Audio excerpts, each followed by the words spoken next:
Hello guys! In this video, I will show you how to fix Duolingo mic not working. First, open the settings on your phone.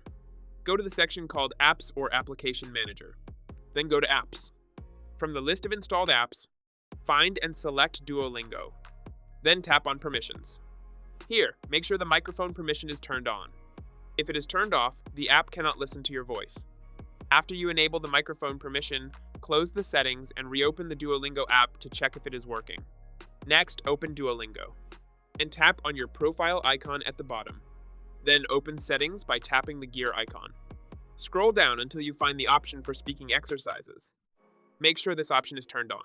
If it is off, you will not be able to use the microphone for speaking lessons. If none of these steps work, uninstall the Duolingo app and install it again from the Play Store or App Store. After reinstalling, log back into your account and test the microphone again. This should fix most microphone issues on the Duolingo mobile app. That's it. If you found this video helpful, don't forget to like and subscribe. Thank you for watching.